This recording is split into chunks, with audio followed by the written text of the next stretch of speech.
Hello प्रिय विद्यार्थियों, आज हम बात करेंगे भारत के भूगोल के एक महत्वपूर्ण विषय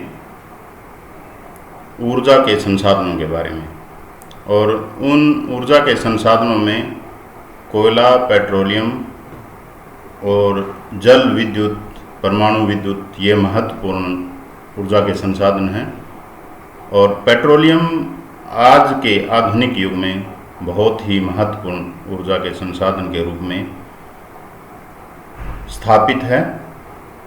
तो पेट्रोलियम भारत में कहाँ पाया जाता है, कैसे पेट्रोलियम बनता है और कहाँ कहाँ इसका उपयोग होता है, इस सारी बातों का चर्चा आज हम इस लेक्चर में करेंगे। तो पेट्रोलियम की अगर हम बात करें तो पेट्रोलियम शब्द लैटिन भाषा के दो शब्दों से मिलकर बना है। पेट्रा जिसका अर्थ है चट्टान और ओलियम का मतलब है तेल, यानी चट्टानों से निकाला जाने वाला तेल। पेट्रोलियम पृथ्वी की चट्टानों से प्राप्त होने वाला तेल है, इसलिए इसको खनिज तेल कहते हैं। विद्वानों का विचार है कि पेट्रोलियम की उत्पत्ति जैव वनस्पति और जीव जंतुओं से हुई है। करोड़ों की संख्या में जो जीव जंतु महासागर में रहते थे वो मरते गए और चट्टानों में दबते गए। जो महासागर की गाद है, महासागर के अंदर जमने वाली जो कीचड़ है उसके अंदर दबते गए और धीरे धीरे कालांतर में उन जीवों की जो डेड बॉडी थी, उन जीवों के जो मृत शरीर थे, उनका ऑक्सीकरण और जो सड़न है वो रुक गया। ताप और दबाव में निरंतर वृद्धि होने के कारण जो जीव जंतुओं के शरीर की चर्बी थी उसका आंशिक आसवन हुआ, उसका परिवर्तन हुआ और वो परिवर्तन तेल और गैस के रूप में हुआ। यानी अगर हम पेट्रोलियम के कुएं खोदते हैं तो पेट्रोलियम के कुओं में पहले गैस निकलती है और उसके नीचे तेल मिलता है हमें। इस प्रकार पेट्रोलियम केवल परतदार चट्टानों में ही मिलता है। महासागरीय जो चट्टान है या धरातलीय चट्टान है वो सिर्फ परतदार जो चट्टानें होती हैं उनमें ही ज़्यादातर जो पेट्रोलियम है वो पाया गया है। कई स्थानों पर पेट्रोलियम के साथ प्राकृतिक गैस भी मिलती है।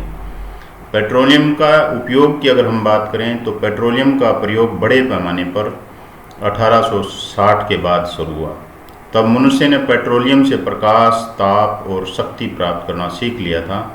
अंतर्दहन इंजन का जब आविष्कार हुआ उससे पेट्रोलियम की खपत में बहुत ज़्यादा वृद्धि होगी, क्योंकि इसका प्रयोग मोटर, कार, वायुयान, ट्रक और ट्रैक्टर आदि में प्रचुर मात्रा में होने लगा। जो परिवहन के साधन हैं उन परिवहन के साधनों में जो इंजन काम करता है वो अंतर्दहन इंजन है।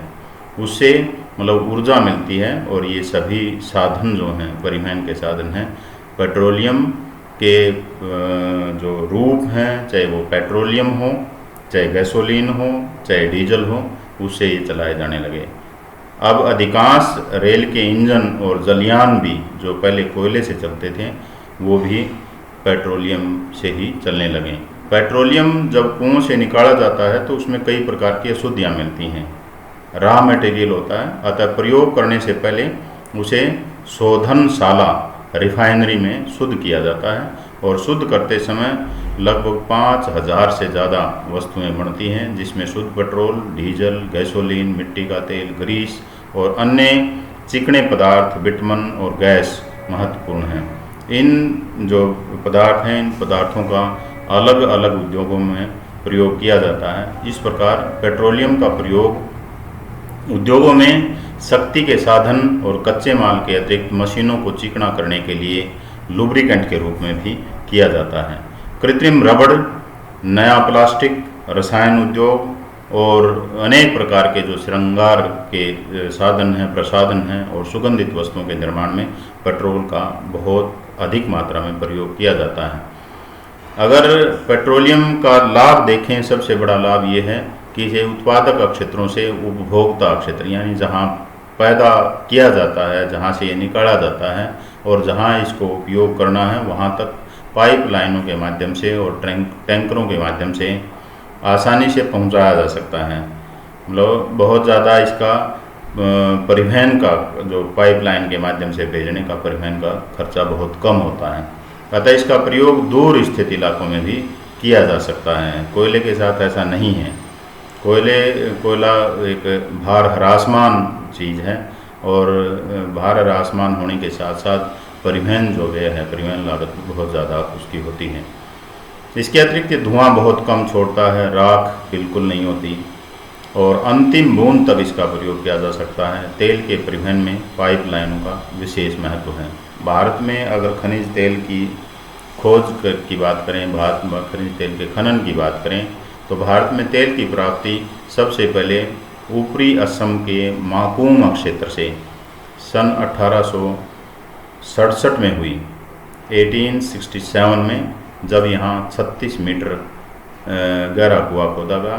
खनिज तेल प्राय अवसादी चट्टानों या परतदार चट्टानों में पाया जाता है। तो भारत में खनिज तेल युक्त अवसादी चट्टानों का विस्तार लगभग 17.2 लाख वर्ग किलोमीटर क्षेत्रफल पर है। इसमें से 3.20 लाख वर्ग किलोमीटर जो क्षेत्रफल है वो महाद्वीपीय मगन तट है, यानी समुद्र तट के आसपास जहाँ समुद्र शुरू होता है और धरातल समाप्त होता है, या आप यूँ कह सकते हैं धरातल के बाद जहाँ से समुद्र शुरू होता है वो क्षेत्र। जैसे जैसे हम समुद्र के आगे बढ़ते हैं, समुद्र के अंदर बढ़ते हैं, तो महाद्वीपीय मगन तट आता है जो 200 मीटर की गहराई तक है।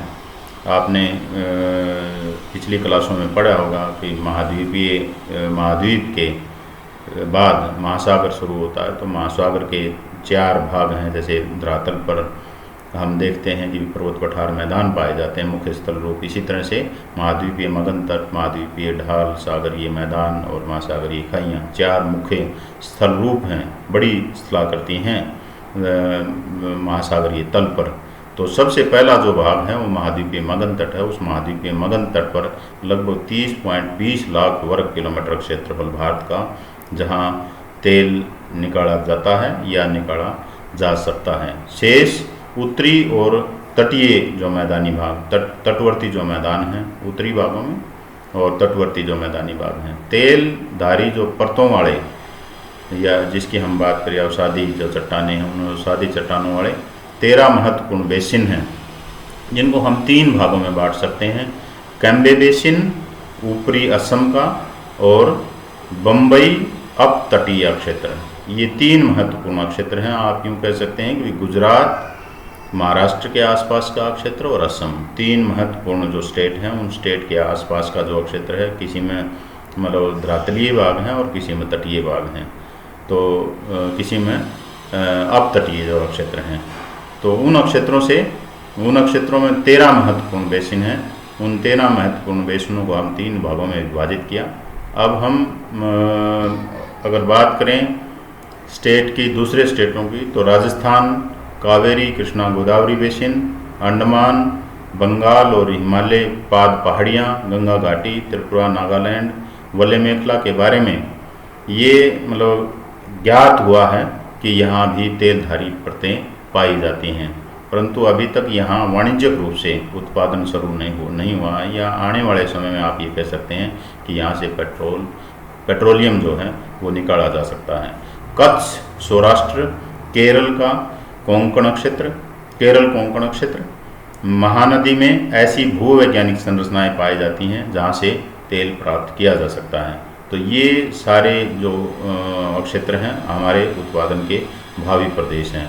3 महत्वपूर्ण जो प्रदेश थे, उन प्रदेशों से आज तेल निकाला जा रहा है। और ये जितने भी क्षेत्र हमने यहाँ पढ़े, राजस्थान कृष्णा कावेरी बेसिन, अंडमान बंगाल हिमालय पाद पहाड़ियाँ, या कच्छ सौराष्ट्र केरल कोंकण या महानदी के जो क्षेत्र हैं, इन क्षेत्रों से भविष्य में तेल मिलने की संभावना है और वाणिज्यिक रूप से यहाँ उत्पादन होने की भी संभावना है। तेल के उत्पादन की बात करें भारत में, तो भारत में तेल का पहला जो कुआं है वो सन 1868 में असम के माकूम क्षेत्र में खोदा गया, परंतु काफ़ी समय तक तेल के उत्पादन में वृद्धि नहीं हो सकी। हमारे तेल उत्पादन की स्थिति काफ़ी संतोषजनक नहीं है, क्योंकि हम बहुत कम तेल उत्पादन कर पाते हैं और तेल की खपत बहुत ज़्यादा है। भारत एक बहुत बड़ा देश है और यहाँ जैसे जैसे औद्योगिक विकास और परिवहन के साधनों का विकास हुआ है, तेल की खपत लगातार बढ़ती जा रही है।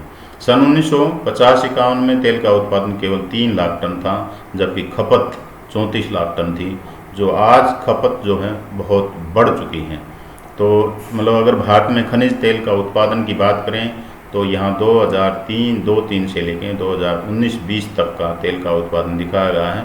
ये हमेशा घटता बढ़ता रहा है और पिछले 7-8 साल से तो मतलब हमारी जो तेल उत्पादन है उस तेल उत्पादन में मतलब कमी आई है, तेल उत्पादन में कमी आई है। जैसे आप यहाँ देख पा रहे होंगे कि 2011-12 में 38,090 टन हमने पैदा किया था, और उसके बाद मतलब 2012-13 में 13-14, 14-15 और 19-20 तक लगातार मतलब उसमें कमी आई है। और 2019-20 के नवीनतम आंकड़ों के अनुसार भारत में लगभग 32,173 टन या 1000 टन जो खनिज तेल है उसका उत्पादन किया जा रहा है या किया गया है। भारत में तेल के वितरण की अगर बात करें तो भारत में तेल मुख्य रूप से 3 जो क्षेत्र हैं उन 3 क्षेत्रों में पाया जाता है। इसकी पहले भी हमने चर्चा की थी। असम के तेल क्षेत्र, गुजरात के तेल क्षेत्र और अरब सागर के अपतटीय जो क्षेत्र हैं ये मुख्य तेल क्षेत्र हैं। असम के तेल क्षेत्रों की बात करें तो असम भारत का सबसे पुराना तेल उत्पादक राज्य है, क्योंकि सबसे पहले असम के माकुम क्षेत्र से ही तेल के कुएं खोदने की शुरुआत हुई। 1990-91 में असम से लगभग 58 लाख टन तेल प्राप्त किया गया, जो भारत के कुल उत्पादन का लगभग 8% है। असम के तेल उत्पादक क्षेत्र इस राज्य के उत्तरी पूर्वी किनारों से ब्रह्मपुत्र और मरमा घाटियों के पूर्वी किनारों पर लगभग 320 किलोमीटर लंबी पेटी में मिलते हैं। मानचित्र पर हम देखेंगे यहाँ के जो तेल क्षेत्र हैं वो डिगबोई, नूनमती, बरौनी और बगोई गांव की जो तेल शोधनशालाएँ हैं उनमें साफ़ किया जाता है। यानी तेल को जैसे हमने पहले भी चर्चा की है कि जब तेल कुओं से निकाला जाता है, धरती से निकाला जाता है, तो वो बहुत अशुद्ध होता है, उसको साफ़ किया जाता है तेल शोधनशालाओं में। तो वो तेल शोधनशालाएँ डिगबोई, नूनामती भी कहते हैं इसको, बरौनी और बगोई गांव, ये 4 महत्वपूर्ण तेल शोधनशालाएँ हैं असम की। वहाँ तेल साफ़ किया जाता है, उसके बाद उसको साफ़ करके पेट्रोल, डीजल और बहुत सारे दूसरे पदार्थ अलग अलग करके ना और देश के विभिन्न भागों में भेजे जाते हैं। असम के तेल को बरौनी तक ले जाने के लिए 1167 किलोमीटर लंबी पाइपलाइन का निर्माण किया गया है। यानी पाइपलाइन के माध्यम से कच्चा तेल भेजा जाता है बरौनी, और वहाँ फिर मतलब तेल को साफ करके दूसरे क्षेत्रों में भेजा जाता है। असम के मुख्य तेल उत्पादक क्षेत्र हैं डिगबोई, शर्मा घाटी, नाहरकटिया, हुगरी जन मोरेन और शिवसागर। ये मुख्य महत्वपूर्ण क्षेत्र हैं जहाँ से तेल निकाला जाता है। यहाँ जैसे असम में मतलब ये तेल की जो तेल उत्पादक प्रदेश हैं, तेल उत्पादक क्षेत्र हैं वो दिखाए गए हैं। ये रुद्रसागर है, लखीमपुर है, डिब्रूगढ़ है, डिगबोई है, नाहरकटिया है और हुगरीजन है।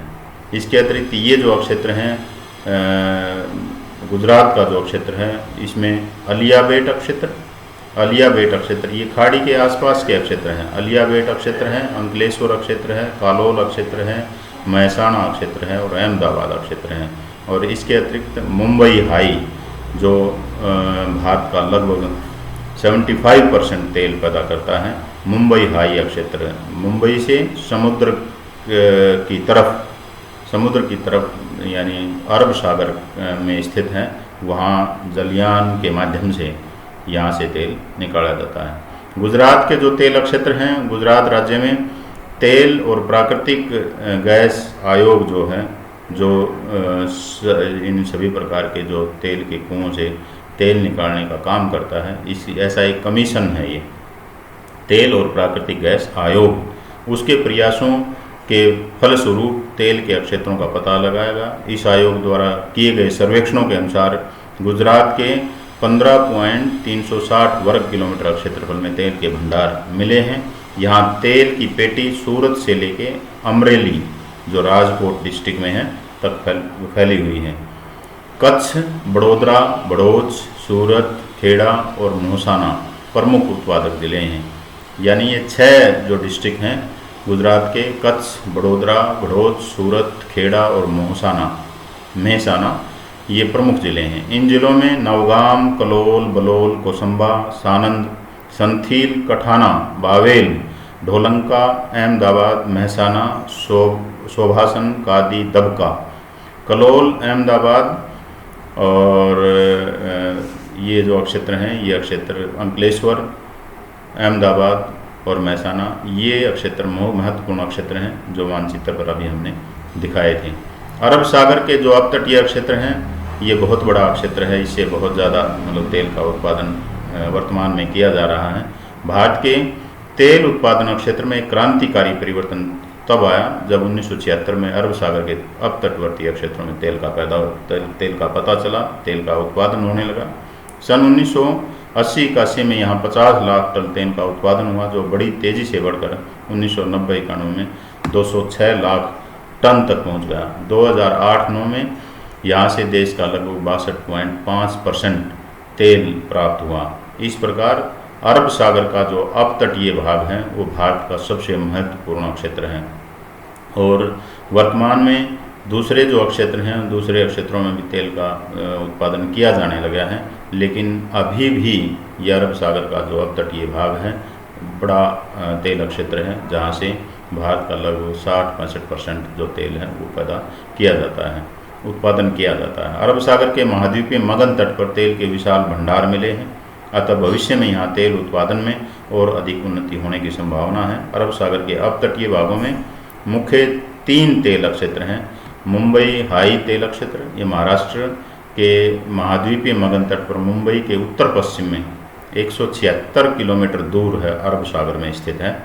इस तेल क्षेत्र की खोज 1974 में हुई। 1976 में यहाँ तेल का उत्पादन शुरू हुआ और इस समय यह क्षेत्र भारत के कुल तेल उत्पादन का आधे से अकेला ये क्षेत्र मुंबई हाई तेल क्षेत्र भारत का लगभग 50% से ज़्यादा तेल पैदा करता है।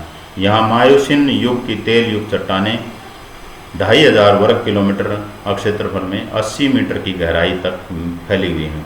यहाँ समुद्र पर तैरते हुए विशाल जलयान की सहायता से, क्योंकि समुद्र में से खनन करना है, समुद्र में तेल के कुएँ हैं, तो यहाँ एक विशाल जलयान समुद्र के अंदर खड़ा करके उससे दोहन किया जाता है, उससे तेल के कुएँ खोदे जाते हैं और वहाँ से तेल निकाल के न और बड़े बड़े जो जलयान हैं उनके माध्यम से समुद्री तट पर और समुद्री तट के बाद देश के भीतरी भागों में यहाँ पहुँचाया जाता है। यहाँ यह एक प्रकार का जल में बना हुआ प्लेटफार्म है। जो जिस जलयान की हम बात कर रहे हैं वो वास्तव में एक जल में ही एक प्लेटफार्म बना गया है जिसे सागर सम्राट कहते हैं। कई बार ये क्वेश्चन भी पूछा जाता है छोटे क्वेश्चनों में कि सागर सम्राट क्या है। तो सागर सम्राट जल में विशाल जलयान के माध्यम से एक ऐसा प्लेटफार्म बनाया गया है जिससे मुंबई हाई जो तेल क्षेत्र है उससे तेल निकाला जाता है।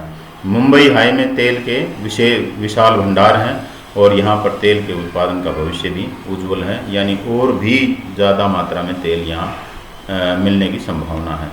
बसीन तेल क्षेत्र यह मुंबई हाई के दक्षिण में स्थित है। इसकी खोज मतलब अभी हुई है, अभी हाल में पिछले 5-7 साल से हुई है और यह जंजीबार से 48 किलोमीटर की दूरी पर है।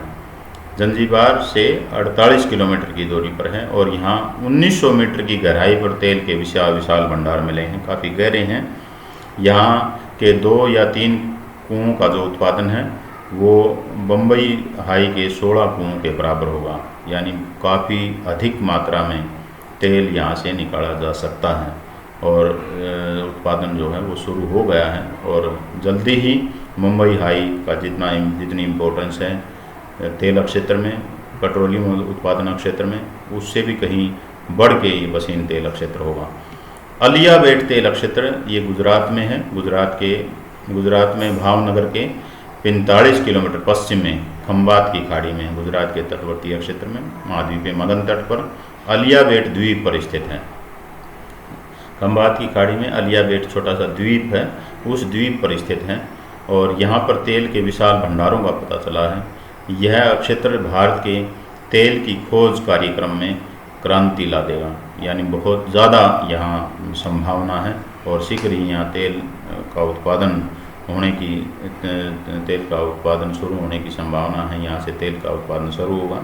लेकिन फिर भी अगर हम कहें कि भारत का जो तेल उत्पादन है वो बहुत कम है, भारत की तेल खपत बहुत ज़्यादा है, इसलिए हमें बहुत अधिक मात्रा में दूसरे देशों से आयात करना पड़ता है। अन्य क्षेत्र गंगा के जहाँ तेल, अन्य क्षेत्र जहाँ से पेट्रोलियम निकाला जा सकता है, संभावना है।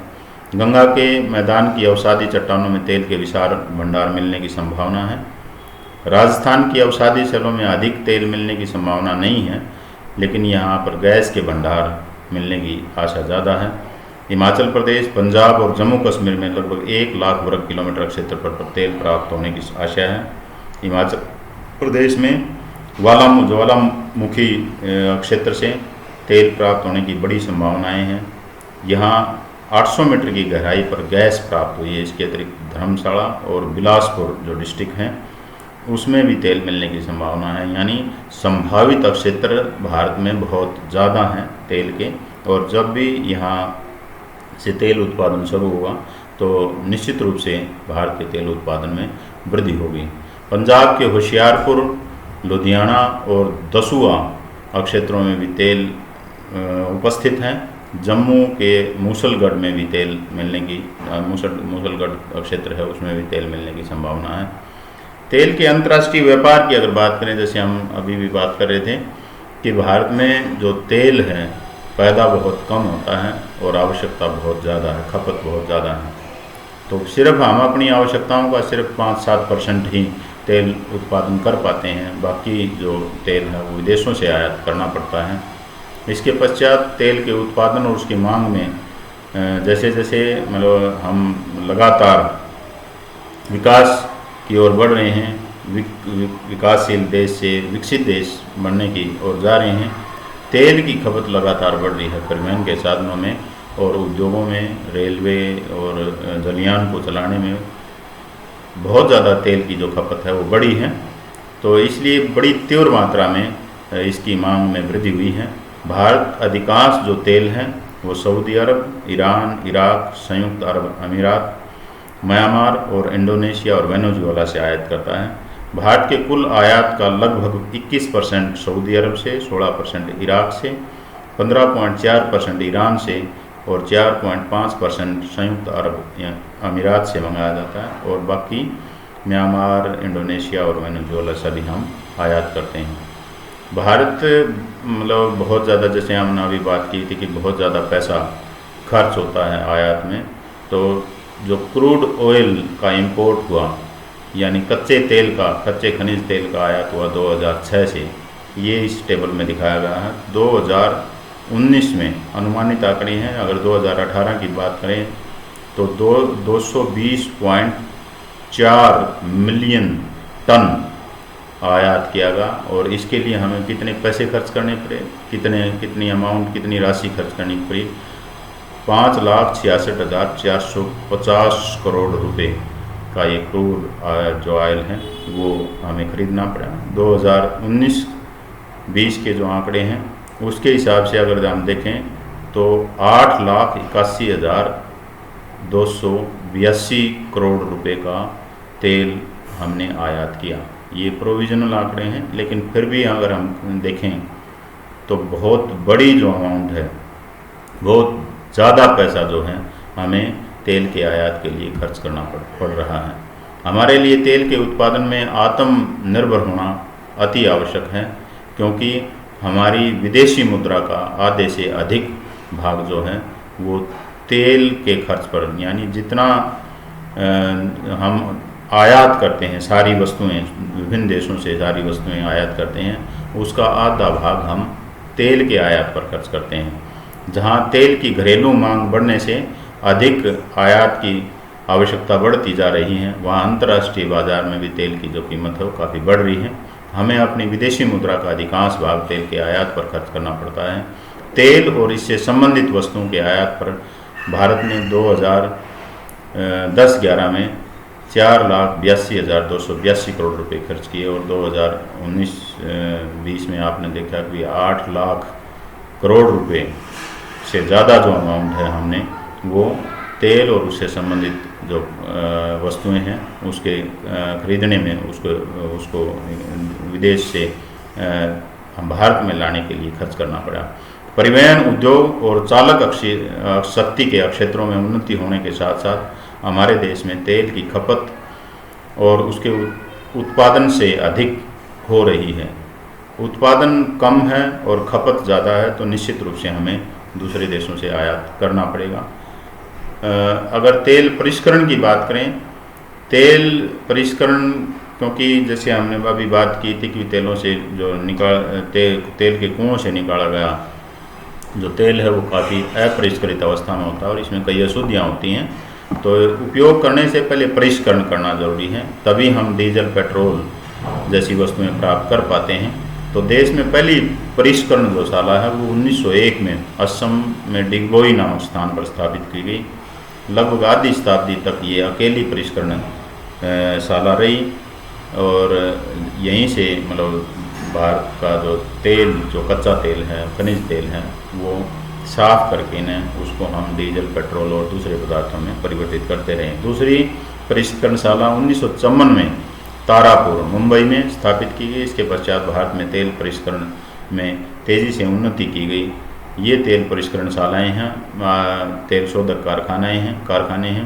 पंजाब में बठिंडा, हरियाणा में पानीपत, यूपी में मथुरा, बिहार में बरौनी, मध्य प्रदेश में बीना, गुजरात में कोयली और जामनगर, मुंबई, मैंगलोर कर्नाटक में, केरल में कोच्चि, और तमिलनाडु में चेन्नई और रंगापट्टिनम, और आंध्र प्रदेश में अब जो तेलंगाना का भाग है तातीपाका और विशाखापट्टनम, उड़ीसा में पाराद्वीप, और पश्चिम बंगाल में हल्दिया, और असम में बोगाईगांव, गुवाहाटी, नुमालीगढ़ और डिगबोई।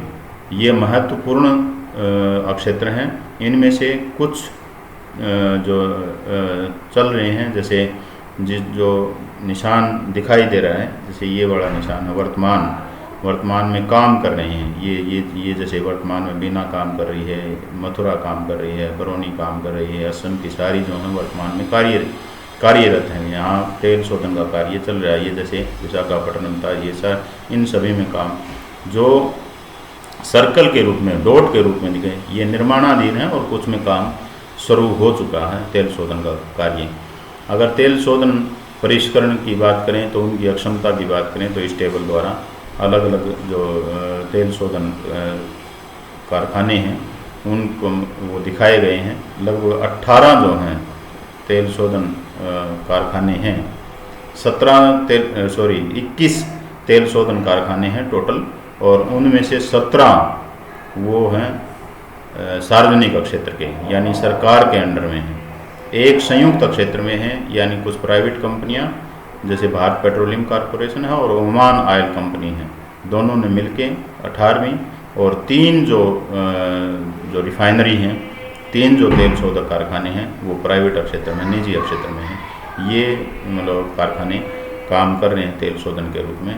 तो इस समय 21 हैं, जिसमें से 17 सार्वजनिक क्षेत्र में, 3 निजी क्षेत्र में और 1 संयुक्त क्षेत्र में है। इन 17 रिफाइनरियों में से 8 जो हैं वो इंडियन ऑयल कॉरपोरेशन के स्वामित्व में हैं। 2 का स्वामित्व Chennai petroleum corporation limited, Hindustan petroleum corporation limited और ONGC लिमिटेड के हाथों में है। एक BPCL यानी Bharat petroleum corporation limited, Kochi refinery limited, Numaligarh refinery limited और बोगाईगांव रिफाइनरी एवं पेट्रोकेमिकल लिमिटेड के स्वामित्व में है। निजी क्षेत्र की रिफाइनरीज रिलायंस इंडस्ट्री लिमिटेड की है। तो ये हमारा था कि भारत में किन किन क्षेत्रों से तेल निकाला जाता है और कितनी मात्रा में तेल निकाला जाता है, और उस तेल को निकालने के बाद कहाँ उस तेल को शोधित किया जाता है परिष्करणशालाओं में, तेल शोधनशालाओं में, रिफाइनरीज में। तो वो रिफाइनरी से संबंधित भी कई बार प्रश्न पूछा जाता है कि भारत की मुख्य रिफाइन, छोटे नोट के रूप में पूछा जाता है। और बड़ा क्वेश्चन अगर आएगा तो उसमें मतलब यही पूछा जाएगा कि भारत में मुख्य जो तेल उत्पादक क्षेत्र कौन से हैं, या भारत में पेट्रोलियम का वितरण दर्शाइए।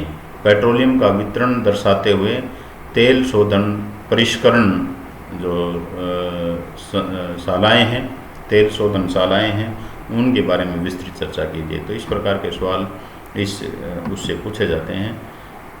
थैंक यू, धन्यवाद।